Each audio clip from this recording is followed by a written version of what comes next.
What's up guys, Asian here again with another build video, and today we're going to be going over the Warden Healer. So the Warden Healer got a few small buffs to the toolkit in Scalebreaker, and they still remain one of the best healers to bring in vet trials. Partly because they can maintain mana toughness much more easily than a Warden tank, but also because they do have some of the better group utility moves. They can provide AoE, Major Ward, Major Resolve.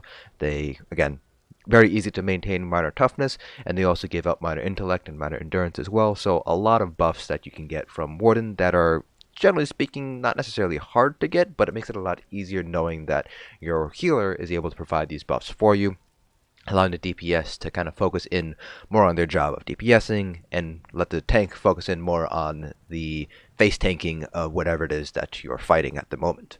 So just like the rest of our build videos, we'll be going over gear, skills, attributes, basically everything you need to know to recreate this build yourself. Now, as a support role, we will be going over a lot of different sets here that you're going to want to have on hand, just because you will need to adapt to the fight, the strategies, the trial. So you want to have a lot of different sets on hand in all sorts of possible combinations, just to kind of make sure you have all your bases covered in case of any sort of changes in strategy or changes in sort of fight mechanics. Then obviously we're a support role, so we don't have any sort of parses to go over, so instead we'll be talking about the philosophy behind healing, and I'll point you towards a couple of resources for healing because I don't really heal all that often, and while I know the theory behind healing, in practice I'm basically more or less a subpar healer, so I will direct you towards more experienced healers to kind of ask for advice, as well as to check out their videos and streams. So without further ado, let's go ahead and get started here first with gear. So again, this is just one of many possible gear combinations here. You can obviously swap these out as needed, depending on your specific role as a healer, the specific fight, what specific strategy you're running, etc. Starting off with Monster Helm set, we are going with Bogdan the Night Flame, which is probably the best Monster Helm set in terms of raw healing done. It's only really matched by Earthgore, and even then that's debatable, mainly because Bogdan is an AoE heal versus Earthgore, which is just a single target heal. So this has been changed quite a bit compared to in elsewhere. So now it has a little bit of a downtime period. So before it can pretty much in theory get 100% uptime, now the most you'll be able to get is about 60% uptime. And they did nerf the overall healing that it does, but they upped the percent chance to proc. So overall, a little bit of change to Bogdan, but it still remains a very powerful healing Monster Helm set if what you're going for is just raw healing done per second. Other Monster Helm sets that you're going to want to have on hand depending on the situation. Starting from the top and working our way down. The first one is going to be Sentinel Rkugamz, which is really good for stamina heavy groups. It doesn't return quite as much health as Bogdan, but instead of health, it restores 500 stamina instead.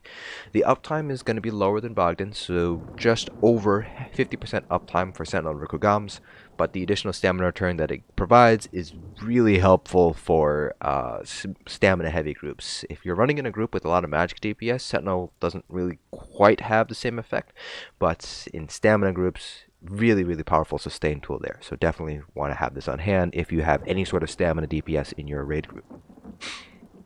Moving on from there, touched upon Earthgore a little bit, mentioned it briefly. So basically, this is a fairly niche use set here, mainly because it only heals one target rather than an AoE heal like it used to be about 3 or 4 patches ago. The good thing with Earthgore is that it'll never proc when you don't need it, so it'll only proc when you're healing somebody that's under 50% health. However, the single target heal, along with the very long cooldown duration of 35 seconds, kind of makes this very niche use scenario here. You're not really going to be making much use of Earthgore anymore, so it's up to you whether you want to farm for this set or not. Moving on from there, we do have, we're all the way down here, Symphony of Blades, which is a really strong support healer set. So it doesn't provide any sort of direct healing. Instead, it allows for more resource return. So you get 23, 25 magicka or stamina every second for 6 seconds, every 18 seconds when you heal an ally who's under 50% of their primary resource. This actually ends up being a very powerful sustain tool for use pretty much across the board. So definitely a set that I would recommend picking up as a healer. Generally speaking, Symphony of Blades Bogdan, and Rkugamz are going to be the three most common sets that you'll find on healer sets. Moving on to other armor sets here. First, we're going to go with Perfect Vestment of Olorime, which comes from Cloudrest, so you do need to have access to the Somerset expansion to get this set here. This is one of two possible sources of Major Courage, the other source being Spell Power Cure, which does have several weaknesses which Olorime does not really have.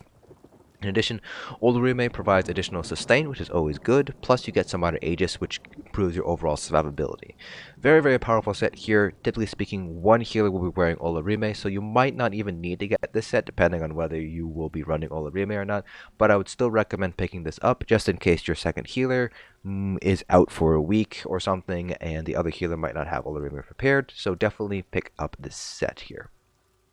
The second set is going to be Martial Knowledge. This is a base game set from Craglorn. This is the light armor set that you get from Craglorn. And they did change it from Elsewhere into Scalebreaker. So in Elsewhere, it was more of a DPS-oriented set. In Scalebreaker, it has become more of a support-oriented set. So while your stamina is below 50%, your light attacks cause the enemy to take 8% additional damage for 5 seconds, and this effect can occur once every 8 seconds, effectively giving you a 5% additional damage taken debuff on the enemy. Now, the proc condition might be a little bit difficult to maintain. Stamina needs to remain below 50%, but if you're able to do it, this does stack on top of minor vulnerability, so this is a fairly strong buff support set here. Additionally, it gives you a lot of spell damage, so it just improves your overall healing, and with the changes to springs and orbs, sustain is less of an issue than before, so packing on that spell damage really helps out your overall kind of healer build here. Moving on from there, we are going Resto Destro as expected. We are using Restoration Staff of Martial Knowledge, but we'll go over this in a little bit, but you can also use the unique Arena Restoration Staffs as well, and again, we'll talk about when you would use each one appropriately. So before we go over other sets, first let's talk about weapon traits, enchants, armor traits, enchants, jewelry traits, and enchants. So for weapon on your back bar, we're using a lightning staff, so you're going to want to go infused with either a crusher enchant or a shock damage enchant, depending on whether your tanks are running crusher or not. Definitely want to stick with infused just so you get, faster enchantments. So for example, crusher with an infused, you should be able to maintain almost 100% uptime, and shock damage is going to be used for concuss, which is a prerequisite for off balance. So being able to proc it every 2 seconds versus every 4 gives you theoretically better uptimes on off balance. So definitely want to go with infuse, but the enchantment can vary depending on whether your tank's running crusher or not. For the front bar, you have a few options when it comes to enchants and traits. Starting off with traits, I have powered here, but you can go with infuse for stronger enchants. You can go with defensive for more sort of survivability. Go with nirn to give you not just increased healing, but also increased DPS if you're kind of off DPSing. So several options here. Same thing with enchants, you have several options for enchants. So I have a weapon damage enchant here, but you can use something like an absorb magic enchant. You can do something like a weakening enchant to reduce the incoming damage to the group. So a couple of options when it comes to enchants there. So a lot of flexibility when it comes to your restoration staff bar.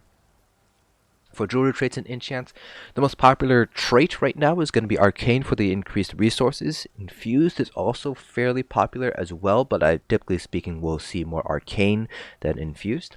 For enchants, due to the changes to springs and orbs, we're going with all spell damage glyphs now.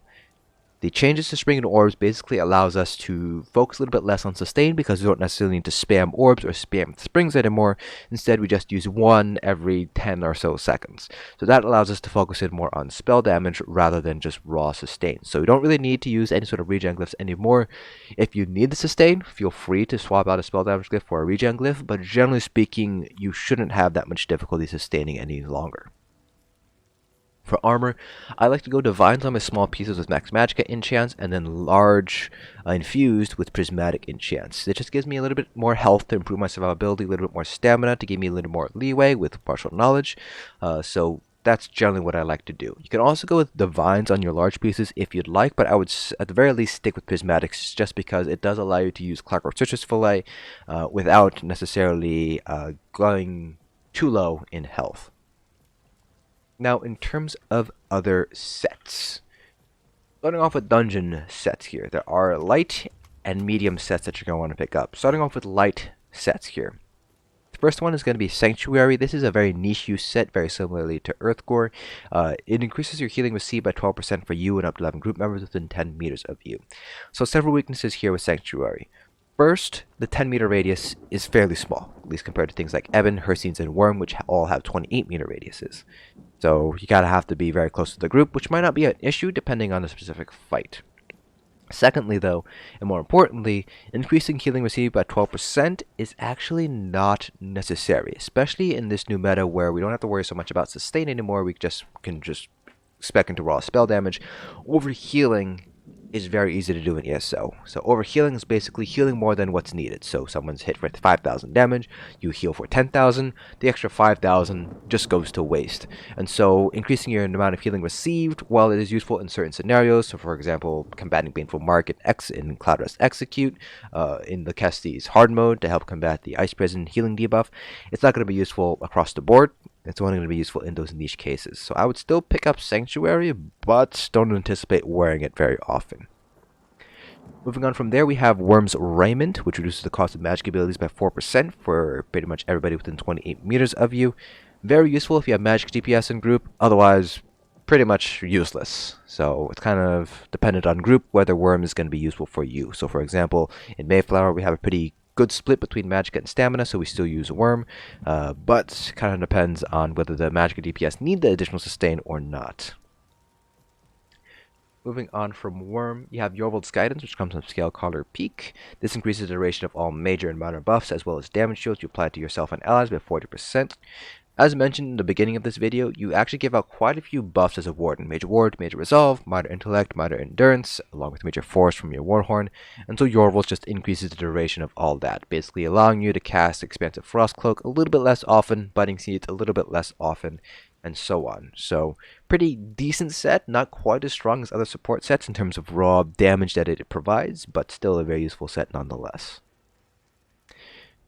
So those are all your light armor dungeon sets. In terms of medium armor dungeon sets, there is one that you should pick up, and that is going to be Herseen's Veneer. This is basically the stamina version of Worm, reducing the cost of stamina abilities by 4%. This is a medium armor set, so you will want to get jewelry and weapons for Herseen's.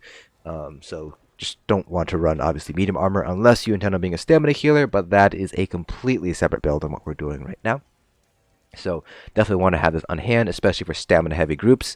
It's kind of the opposite of Worm. So if you have a lot of stamina DPS, run Herseen. If you have a lot of magic DPS, don't bother running Herseen's. So that's kind of the relationship between Worm and Herseen there. There's pretty much zero overland sets outside of Martial Knowledge that you should pick up as a healer. Most of them don't really fit the sort of healing role, the support role. In terms of trial sets, though, there are a handful of trial sets that I believe you should consider for use.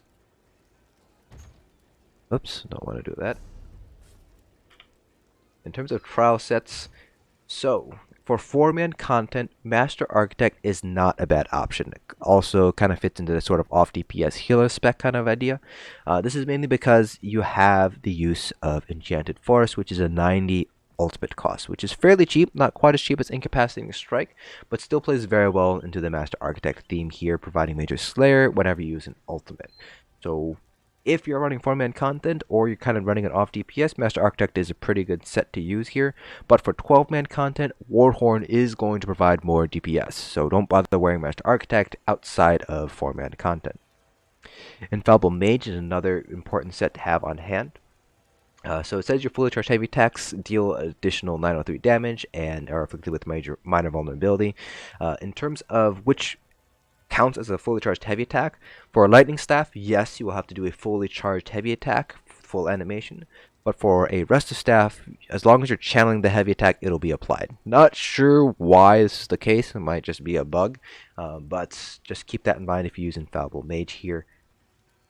And then finally, I do want to talk about Eye of Nahviintaas. So this is a relatively weak set when it comes to giving out sustain to other people, because it does require their ally to activate your synergies. So you kind of have to give out a lot of synergies in order for this to beat out Worm or Herseen. But where it really shines is your own personal cost reduction. So if you're shooting out an orb and everybody manages to activate it, you pretty much have a ton of cost reduction built in when with this set here. So if you have trouble sustaining, you could run Eye of Nahviintaas, but generally speaking, there are other ways to get sustained outside of Eye of Nahviintaas without giving up an important support set for basically a selfish sustain set here. So that is pretty much all the sets in terms of 5-piece sets. Now let's talk about the ability altering weapons, also what I like to call the arena weapons. So you have 4 different weapons: Maelstrom, Master, Asylum, and Black Rose. Starting off with the Black Rose Prison Restoration Staff here. The perfected version of Black Rose Prison staves comes from Veteran Black Rose Prison, which is probably the hardest format content in the game right now. The non-perfect version is dropped from just completing it on normal, which is significantly easier. The difference is that additional Magicka regen, so if you don't need the Magicka regen, don't bother doing this on Vet.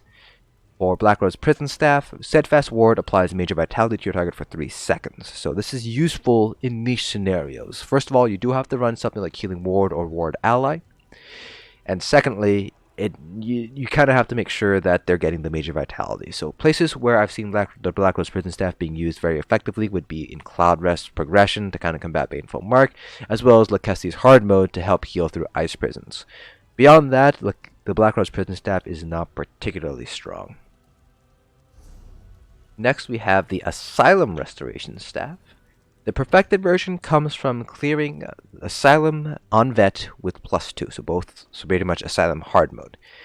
The normal version drops from all other possible configurations. So the difference between the perfect and non-perfect version is pretty small. So the perfect version reduces Magicka and stamina healing abilities by 30%, versus the normal version, which just reduces it by 27%. So not that big of a difference here. Really useful for overall sustain, but due to the changes to springs and orbs, this is also kind of fallen by the wayside, mainly because it's very easy to sustain now with just shooting out 1 orb every 10 seconds. Next, we have the Maelstrom Restoration Staff, which is fairly weak overall. This obviously comes from the Maelstrom Arena, so no perfected versions, just flat Maelstrom Staff. When you critically heal with regeneration, you restore 800 Magicka. So again, this is kind of a more selfish, sustain-oriented set, which you probably don't need. There are instances where using something like Radiating Regeneration is actually very useful. So, for example, Kite Healing in Cloud Rest. But those situations are very few and far between, so you're better off just not even bothering farming for the Maelstrom Restoration Staff. And finally, the Master's Restoration Staff actually got a really decent buff in Scalebreaker. So the initial heal of Grand Healing restores 740 stamina to you and allies affected. So really powerful. Used to be 258, so now this is almost triple what it used to give, which really helps out stamina sustain. So in stamina heavy groups, spamming Grand Healing, any of the morphs, Illustrious Healing or Healing Springs, is actually a viable strategy in order to get everybody's stamina to appropriate levels here. This comes from Dragonstar Arena, which is base game content, so everybody is able to access the Master's Restoration Staff, and much like the Maelstrom Restoration Staff, there is no perfect and non-perfect.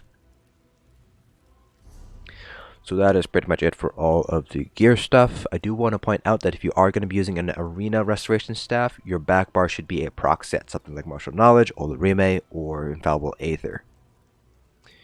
For our character sheet, I am a Breton. Bretons are considered to be one of the better races when it comes to healing. They get 2000 max Magicka, 100 Magicka regen, and 7% cost reduction to all Magicka abilities. This, combined with the changes to Springs and Orbs, basically makes it impossible to run out of Magicka as a healer. So a lot of healers now are shifting more towards kind of off DPSing, just because you don't really need to spam Orbs anymore. It's just 1 every 10 seconds. Other potential good races for healers include the Argonians, who get 8% additional healing done, and they also get 4,000 Magicka health and stamina back whenever they drink any potion in the game, so that really helps out their overall sustain there. They also get some additional health and Magicka as well. And those are probably the best 2 race options. Other options include Dark Elves and High Elves for the max Magicka and spell damage that they get. It's also very useful if you also want a DPS on the side, so if you want to be like a off DPS healer, you can spec as a High Elf and get the 2000 max Magicka and 258 spell damage, both of which are still useful for healing because spell damage obviously affects your healing strength. So it's not a bad option to do High Elves or Dark Elves if you kind of want to do some DPS on the side there. In terms of attributes, 64 points into Magicka here. If you are running 3 Prismatics on your large pieces and running Clockwork Citrus Fillet, you can see here we're sitting at 17.6k max health before toughness and before Ebon. So with toughness and Ebon, we'd be sitting closer to about just shy of 20k health or so. So that would end up being an appropriate level of health for all med content in the game. And this is again with Clockwork Citrus Fillet. With Witch Brothers Potent Brew, you'll have a little bit less health, but not too much. And so there's really no need to add any sort of attributes points into health at all. So it's kind of up to you whether you want to do that or not for more survivability, but generally speaking, you really don't need to necessarily do that. For Armundus, you have 2 options, the Atronach or the Ritual.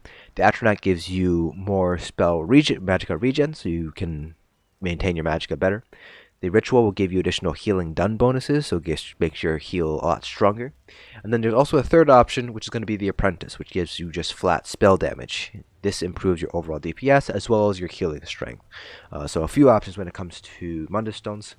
And then we're running Clockwork Citrus Fillet for the health, max Magicka, and Magicka regen. The other option would be Witch Brothers Potent Brew, which is just slightly weaker than Clockwork Citrus Fillet. And the third option would be Orzgard's Red Frothgar, which is a blue food, provides 5,000 health, and I believe 459 Magicka regen, but doesn't provide any sort of max Magicka. So your overall heals will go down, your sustain will go up, and your overall survivability will go up as well if you use Orzgard's Red Frothgar. So kind of up to you how you want to play around with that. Next, moving on to our skill bars. Starting off with our front bar, we have Illustrious Healing. You can go with the other morph if you'd like Healing Spring. Combat Prayer, Energy Orb, Enchanted Growth, Leeching Vines, and Enchanted Forest. This is going to be a flex spot here, Leeching Vines. And for our back bar, we have Blockade of Storms, Elemental Drain, Budding Seeds, Expansive Frostcloak, Blue Betty, and Aggressive Warhorn. Out of all of these, I'd say probably Elemental Drain is going to be the most flexible spot here because realistically only one healer needs to run this, so if you're not running it, then you might as well replace it with something else, but it's kind of up to you whether your raid lead wants 2 healers running Elemental Drain or not. So I mentioned that you do want to have several abilities on hand here, so we'll be going over each of those one skill tree at a time. First, under the Animal Companions line, you have Deep Fissure, which acts as an AoE Major Breach, which might end up being useful. It also just allows you to do DPS a little bit. Deceptive Predator for the Major Expedition that you get when you activate it, as well as the Minor Evasion while you have it slotted, which does improve survivability by a decent amount here. Under the Green Balance line, Bursting Vines is actually a pretty decent burst heal. You also gain some ultimate as well, so really useful to generate ultimates, get faster Warhorn uptimes.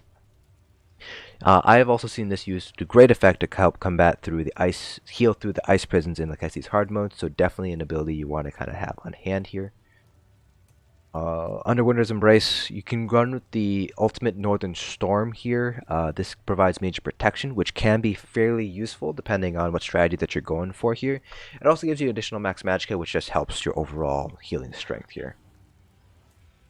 Under the Resto Staff line, Radiating Regeneration and Healing Ward are both 2 abilities that actually are pretty decent. Radiating Regeneration just gives regeneration to 3 other people, so fairly useful in vet trials now. It's still something I wouldn't necessarily run entirely, but it is a very good heal over time ability if you have space for it. Healing Ward has gotten a bit of a change as well, so you basically create a shield, and that shield basically increases in strength depending on how much health the person has. And then while the shield persists, the target is healed for, in this case, 42% of the shield's remaining strength every second. So right here we have a shield that would give me 62-69 damage shield. 42% of that would be about 2.4k healing done every second, assuming of course the shield remains at full strength. If it goes down at all, then obviously your healing done will be reduced, but you also have to consider that the shield strength is increased by up to 100% depending on the severity of the target's wounds. So for things like combating Baneful Mark or the Kestis hard mode, the ice prisons, you can get a very large shield which will result in a very large heal. So definitely an ability that I would recommend checking out here. If you need a shield, just run either Morph of Annulment, Harness Magicka, or Dampen Magic, up to you which one you want to run. Under the Fighter's Guild line, Ring of Preservation is not a bad skill to keep on hand here for the minor protection. The heal is going to be fairly weak, mainly because it's scaled off of max stamina and weapon damage, but you're mainly going to be using Rings of Preservation for the minor protection anyways, which is going to be useful in certain strategies for progression style guilds. Under the Surgic Order line, Mend Spirit or Symbiosis is a fairly decent skill to pick up. It is a toggle ability, so you toggle this and you will replace your light and heavy attacks with healing abilities. It actually does very, very strong healing. You can see here their heavy attacks heal for 3142 every second, and it also restores magicka as well. So really, really strong heal ability here in those situations where you just need raw HPS. Under the Northern line, make sure you have all these unlocked. So Overflowing Altar for the lifesteal and Blood Feast synergy, Shadow Soak for the damage synergy, Inner Rage just because there are some instances where you might need to taunt certain things. Dragonstar Arena, Black Rose Prison come to mind. Bone Surge for the Major Vitality from the Spinal Surge synergy, very useful in places like Cloud Rest for Execute. And obviously Energy Orb for the Healing Combustion synergy. Then under the Alliance War line, you have Aggressive Warhorn, obviously, and then under the support line, you can run Reviving Barrier and Efficient Purge. Efficient Purge, obviously, if you need to purge anything off of other people. You have a self-purge through Blue Betty, but Efficient Purge is going to be a lot faster. Then Reviving Barrier just as an additional healing ultimate, so to speak. From there, we're going to move on to our champion points. CP cap is still 810, which gives us 270 CPs across each of the different constellation types here. Starting off with our green CPs, the only thing that I would say you have to hit is 100 into Arcanus here for the full 15% magicka regen. From there, it really depends on where your priorities lie for green CPs. So, for example, you're a healer, you shouldn't need to heavy attack to sustain, but if you need to, just put some points into tenacity here. You don't have to put 75 like I have here, you can drop this down to like 49 or 43 if you'd like, so it's kind of dependent on how well you're able to sustain. Then for me, I have 31 Shadow Word, 31 Tumbling, and 33 Warlord, but again, you can play around with those as sees fit. For our blue CPs, 100 Bless and 100 Elfborn. That is all you need. The other 70 CPs can really be placed wherever because these other nodes are focused in more on DPS rather than healing. So for example, I have 49 Elemental Expert, 10 Spell Erosion, and 11 Thaumaturge, but again, play around with that however you see fit. And then our red CPs, this is going to be kind of a balanced approach to damage mitigation. So if you need to mitigate specifically for Mauve Locage, you will need to kind of shift some CP points around. 81 Ironclad, 61 Thick-Skinned, 64 with Hardy Elemental Defender here. So that is pretty much it for all of the build information. Now let's go ahead and talk about the philosophy behind healing. So healing in ESO is not necessarily the same as other MMOs, where other MMOs, your job as a healer is strictly to heal. In ESO, yes, that goal still is in place, so you still want to heal, obviously, but in addition, you also want to buff and debuff, and part of that comes from abilities, part of that comes from your sets. So for example, Combat Prayer provides Minor Berserk, which is a very strong buff to overall DPS, so you definitely want to try to maintain that as best you can. That is also bundled in with the Burst Heal from Combat Prayer, so you're kind of doing both jobs in one ability. You're healing, and you're also buffing at the same time. The same thing with Energy Orbs, so you can only pump out one orb at a time now, but it's a very strong heal, and it also provides resources back to DPS, and so improving DPS sustain allows them to do more DPS over a longer period of time. So again, you're doubling down. You have the healing and you have the DPS support here. Your sets also sort of roll along with that. So a lot of sets have either spell damage or magicka regen or max magicka, which generally helps your overall ability to heal, but they also provide some additional buffs. So for example, Olorime provides Major Courage, which is on average between a 4 to 5% increase in DPS. Way of Martial Knowledge provides a damage taken debuff. You get Minor Vulnerability from Infallible Aether, so your healing as a ESO healer at least is not just straight healing, it's also buffing and debuffing your enemies and things like that. So in terms of what makes Wardens different from other classes, mainly it's the fact that you have a lot of buffs to maintain in terms of named buffs. So for example, Enchanted Growth gives out Minor Intellect and Minor Endurance, so you definitely want to have that out every 20 seconds, just so that way they have the additional sustain bonus here. And then you have Expansive Frost Cloak for the Major Ward, Major Resolve. And then Budding Seeds, it acts as a pretty nice heal over time, along with a Burst Heal, AoE Burst Heal if you need it. So generally speaking, you do also want to maintain Blockade of Storms to try to get as much off-balance uptime as you can, as well as your enchant procs in the back bar there. But beyond that, the main thing to watch out for is the changes to Energy Orbs and Illustrious Healing/Healing Springs. You can only put one out at a time, so don't feel like you have to spam Energy Orbs anymore. Once the Energy Orb runs out after 10 seconds, you can just throw out another one. And the ability to kind of just shoot out one orb and just kind of like set and forget is really strong. So these two have become very good heal over time abilities, combined with budding seeds to heal over time from that, and you have a lot of heal over time, especially if you combine this with something like radiating regeneration or leeching vines for the additional lifesteal. So that's kind of how you should play a Warden Healer, just kind of stack up on a bunch of heal over times. Beyond that, though, it's very difficult to kind of explain healing without showing you guys healing, so in the description below you will find streams to very high-end PvE healers. These guys, or I should say girls, most of them, are some of the best healers in ESO right now, so definitely check those out, and check out their VODs as well as their streams, and feel free to ask them questions as well as leave questions down here in the comment section below if you guys have any questions about this build or about healing in general. So that concludes this video. Hope you guys found this informative, and I will see you guys in the next dungeon.